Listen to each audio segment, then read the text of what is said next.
Okay, Shalom, giving all praises, honor, and glory unto Yahweh, Bahashem, Yahweh Shai, Bahashem, Chakodash.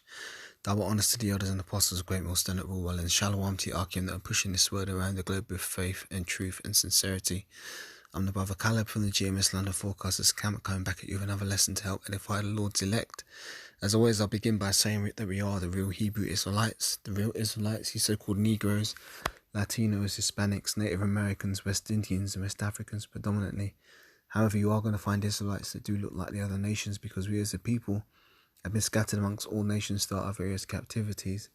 But if your seed line by your forefathers goes back to the man in the Bible that was named Israel, then you too are an Israelite, no matter what you may look like, because the book of Numbers, chapter 1 and verse 18 states that your nationality is determined by the lineage of your forefathers. And once again, to clarify, the names that we give reverence unto are Yahweh, which is the name of the one true God of the Bible. His name is Yahweh, which means he is or he exists. And his son's name is Yahweh Shai, which is the name for the one that the world ignorantly calls Jesus Christ. His name is Yahweh Shai in Hebrew, and his name means he saves or he delivers, because he's the deliverer. So I want to do a lesson just flowing in the spirit here, upon a topic that I've been meditating on a bit recently, and the topic is basically the importance of rebuke, because how do I put this? Rebuke is a necessary evil, or I should say a core component for growth, because in order to grow, you need to expand yourself. You need to become better than what you once were. So in order to do that, oftentimes one of the quickest and most direct routes to change is receiving rebuke. So what I'm trying to say is that as a man in his truth, in his faith, rebukes will come, and rebuke isn't something to get upset about or, get all up in your feelings about. That's not the way to respond to rebuke. This is the thing. It's like, if you've just got a level head, right, and you think to yourself, right, let's say you're in the camp and a brother rebukes you, you've got options on how you deal with that.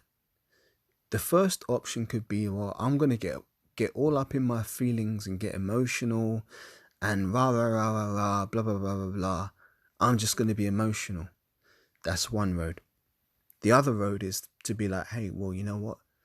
Let me check myself. Let me examine myself and see if I have done any wrong in this situation. And if I have indeed done wrong in this situation, I'm going to be responsible for myself and my part. And I'm going to take ownership and responsibility for my own shortcomings. Now, I've just presented two different scenarios. Now, one road is going to lead to your destruction. One road may potentially lead to your salvation, because a lot of men get offended over rebukes, get offended to the point where they fall out of the truth over rebukes. And that's absolutely, to me, that's insanity, because I'm like, well, you got to put it in perspective, man. What would I rather get all up in my feelings just because some brother told me something that I was doing wrong? Or am I going to own it and take responsibility and use that as an opportunity to better myself? See, that's the thing. A wise person would use it as an opportunity to better themselves, because let's put it this way, right? You can't see every side of you. Like, for example, let's put it into perspective. You can only see the front part of your body. Like, with your eyes, you can look down, you can see your chest, you can see your stomach, you can see your legs, right? But you can't actually see your back. You can't. It's physically impossible unless you use a mirror. But guess what? Another man in the truth may act as that mirror and may show you sides of your personality or character that you might not have seen, and areas where you might need to improve. Because let's put it this way, no man comes to this truth and has got it all together. I don't care how many years a man may have been in this truth, whether it be 1 year, 2 years, 5 years, 10 years, 15 years, 20 years, 25 years, 30 years. every man still has to examine himself whether he be in the faith. So it's not a case where you're going to come into the truth and you're going to be like, oh, well, I don't need to work on this because I've got it all together. You see, once you take on that mindset, that's a mindset that's going to lead to your destruction, because that's where pride starts to creep in. I was actually watching a video from one of the brothers in the camp just earlier today, and he was talking about brothers who have hit the 6 to 9 year mark be extra vigilant, because it's at those kind of times where you might start to think, well, I know what this truth's all about. Nobody can't tell me nothing. I've been in it, X, Y, and Z years, and I know what it's all about. We never know what it's all about. Well, we have an idea of what it's all about, but my point is that the Most High is still working on us. It's like a sculpture, man. When you're sculpting something, you chisel a little bit off here, sand a little bit off there, chisel a little bit off there, and we are all still works in progress. That's the point I'm kind of trying to make. So like I'm using a multitude of words, but my point is that we are all still a work in progress, and as a work in progress, we need to be refined. Now, the refining can come through being rebuked. So that's the point of what I'm trying to say. Rebuke is a necessary component for growth. And you've got to look at it as a positive rather than a negative. Because when you get all up in your emotions, you see it as just bad. Oh, why is this brother telling me this? Why is he telling me this? Who's he to tell me this? Who's he to tell me that? That's getting up in your feelings and getting emotional rather than thinking, hang on a minute. Let me go down and sit with this and think about it and meditate. And let me see, is what this brother's saying to me true? Did I do this? Did I not do that? For whatever the case may be. I'm just using hypothetical situations here, but the long and short of it is that, one of the elders in the camp constantly says, man, don't allow yourself to be offended to the point where you fall out the truth.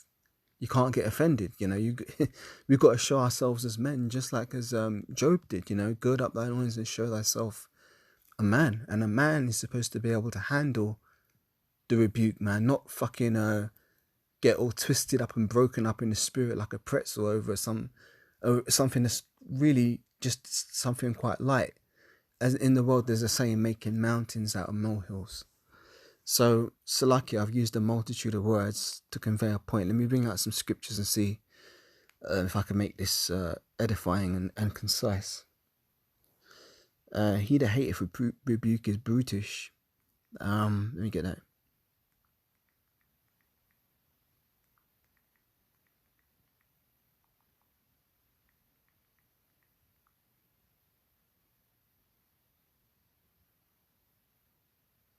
Right, Proverbs 9 and verse 8. This really touches on the point I'm trying to make here. Proverbs 9 and verse 8 says, that's not the one I want. 19 and... No, not, I'm in 15. How did I get in 15? Proverbs 9 and verse 8 says, reprove not a scorner, lest he hate thee. Rebuke a wise man, and he will love thee. Let me read that again, because that really makes the point of what I'm trying to convey in this lesson. A wise man will hear a rebuke, and he will love thee for it, It says, reprove not a scorner, lest he hate thee. Rebuke a wise man, and he will love thee. Give instruction to a wise man, and he will be yet wiser. Teach a just man, and he will increase in learning. See, that's how you need to be in regards to rebukes, man. Be as a wise man, It says, give instruction to a wise man, and he will be yet wiser. See, we take it. It's like you see a wise man who will take the rebuke and he'll work with it and use it to better himself. A foolish man will take a rebuke to heart and get emotional. Bear me a second. So like, yeah. I made a joke at camp the other day.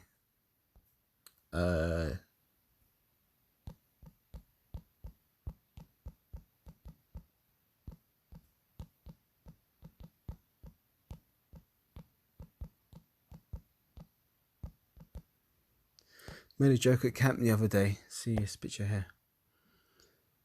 Right, so this is the cover from Mariah Carey's second album. It's called Emotions, and it's got that song on it, Emotions. Well, a lot of guys, when they come into this truth, they want to behave like Mariah here. They want to get all up in their emotions. And that's not the wise thing to do as a man in this truth. You can't, I've said this before and I'll say it again. You got to be dealing with truth at the end of the day. Emotions oftentimes are a luxury that a man in his truth can't afford. We've got to be wise. We've got to do what the scriptures require. You know, when you start getting into your emotions, you start getting into your feelings, and you start thinking and allowing basically Satan to run up in your mind and start pouring all kind of poison in your ears. That's what you're really allowing. So I've said this before and I'll say it again. Emotions really, and that's for the women.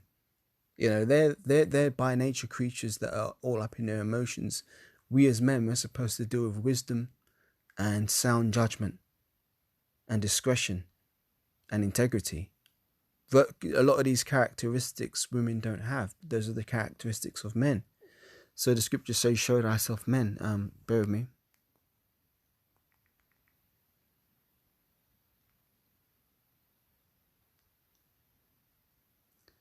Bear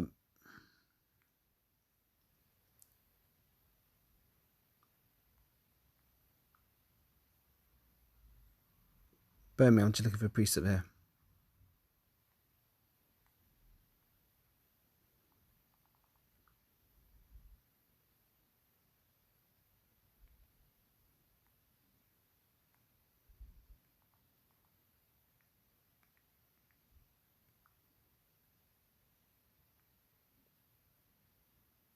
Right, Proverbs 12 and verse 1. I'm going to go there.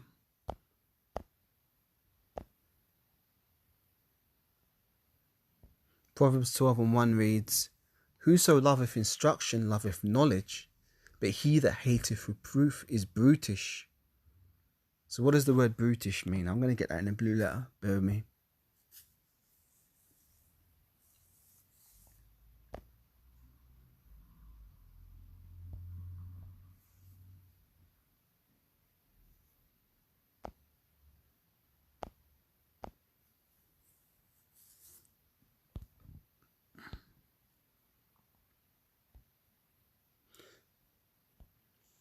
Strong's H 1198.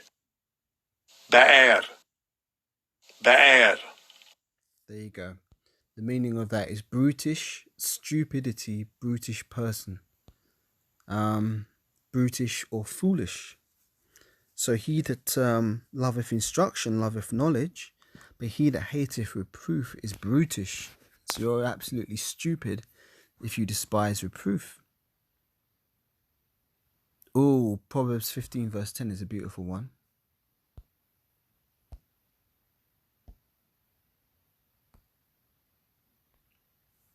This is, correction is grievous unto him that is forsaketh the way, and he that hateth reproof shall die. Beautiful. Correction is grievous. Oh, so what does the word grievous mean? Well, I know about. Let's get for education. Proverbs 15 and 10.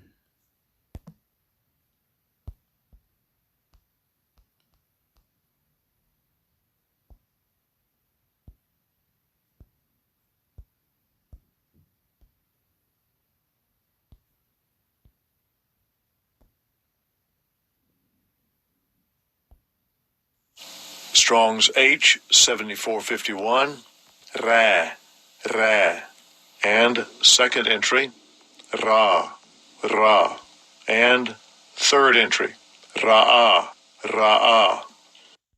Right, the meaning of this is bad, evil, bad, disagreeable, malignant, bad, unpleasant, evil, giving pain, unhappiness, or misery, evil, displeasing, bad of its kind, land and water, bad of value, worse than, worst, sad, unhappy, evil, hurtful, bad, unkind, vicious disposition, bad, evil, wicked, ethically, in general, of persons or thoughts, deeds, and actions.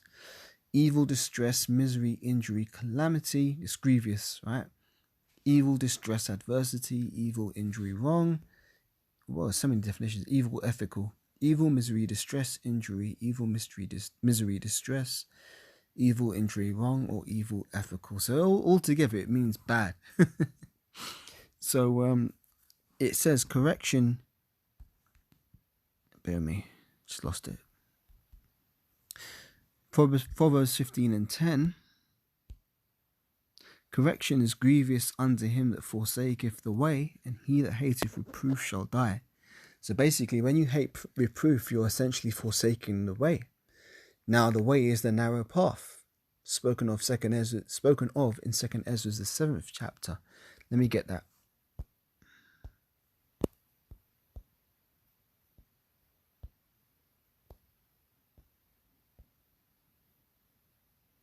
Right.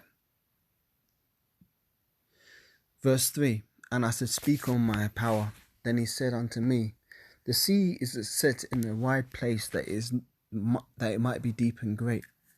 But put the case that the entrance was narrow like a river. Who then could go into the sea to look upon it, and to rule it? If he went not through the narrow, how could he come into the broad? So part of getting rebuked is going through that narrow. You know, a lot of people don't want to go through that bottleneck of humbling down, accepting accountability for whatever it is you may or may not have done wrong, and dealing with the rebuke in a mature and masculine, I'll say, manner. Some guys don't want to do that. You got big strapping guys, you know, walking around looking like they're tough guys and shit. But guess what? The first little rebuke, and they're ready to throw the toys out the pram, ready to throw the baby out with the bathwater and forsake the truth, man. That's some bullshit right there, man. There's a saying in the world, that's bitch made, you know. So that's the part of the narrow path we have to walk, man. So let's keep reading. It says, who then could go into the sea to look upon it and rule it? If he went not through the narrow, how could he come into the broad? That's the broad representing the kingdom of heaven. There is another thing. A city is builded and set up on a broad field and is full of all good things. The entrance thereof is narrow and is set in a dangerous place to fall. That's the path we are on in this truth. We are on a narrow path that is set in a dangerous place to fall. Like as if there were a fire on the right hand and on the left the deep water. And only one path between them both, even between the fire and the water, so small that there could but one man go there at once. So the path of this truth, you know, this, as the scripture says, work out your own salvation with fear and trembling. No man can save you. This is on your shoulders now.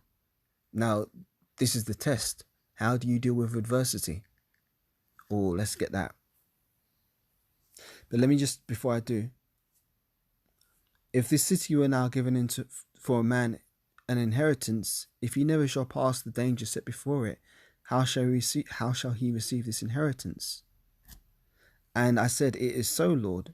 Then he said unto me, even so also is Israel's portion. Before I close out, I'm just going to briefly get Sirach, the 2nd chapter. That's Ecclesiastes, not Sirach. Sirach 2 from verse 1. My son, if thou come to serve the Lord, prepare thyself for temptation. Set thy heart aright, meaning set your mind aright, and constantly endure. That's what we have to do constantly, man. We have to take the rebukes and keep enduring. And make not haste in time of trouble. See, again, guys, when they get the rebuke, they make haste in time of trouble. They run. They flee, you know. And it says, cleave unto him and depart not away. So we cleave unto the Lord and we depart not away, that thou mayest be increased at thy last end. Whatsoever is brought upon thee, take cheerfully. That includes rebukes. And be patient when thou art changed to a lower state. You see, that's the thing. When you get rebuked, it can hurt your pride. Well, guess what? You've got to let that pride go, man. Because pride was not made for men. If you've read any part of the scriptures, you should know that the Most High hates pride. Pride was not made for men. So when it comes to a question of, shall I take the rebuke? Or shall I get up in my feelings and emotions and cling to my pride? It's always a clear-cut case, at least where I'm concerned.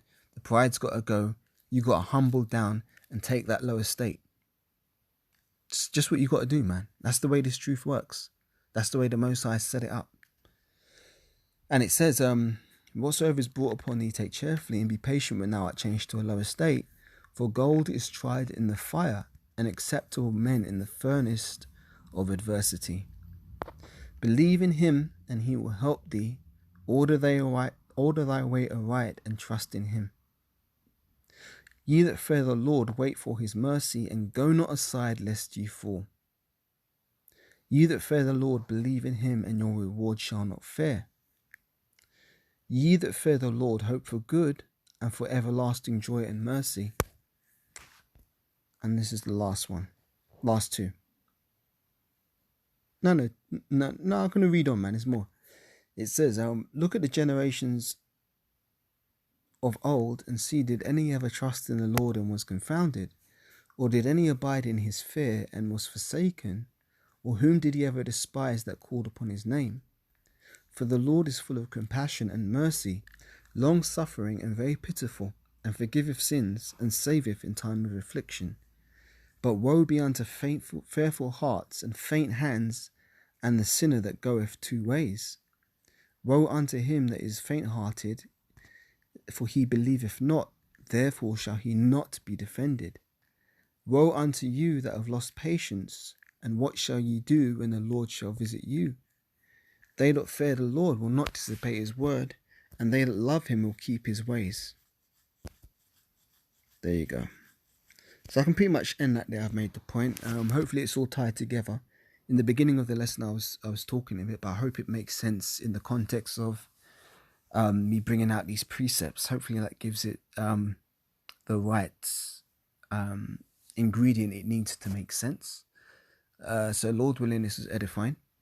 And on that, I'm going to close out. So once again, giving all praises, honor, and glory unto Yahweh, Ba'ashem Yahweh Shai, Ba'ashem Makakadash. Double honors unto the elders and apostles of Great Millstone that rule well. Sincere shalom to the Akim that are pushing this word around the globe with faith and truth and sincerity. And to the Akwaf that are listening and supporting the ministry. So for now, I'm going to close out. Once again, giving all praise and glory unto Yahweh, Ba'ashem Yahweh Shai, Ba'ashem Rahahwadash. And a Baba Bol wa Kwame Shalom for now.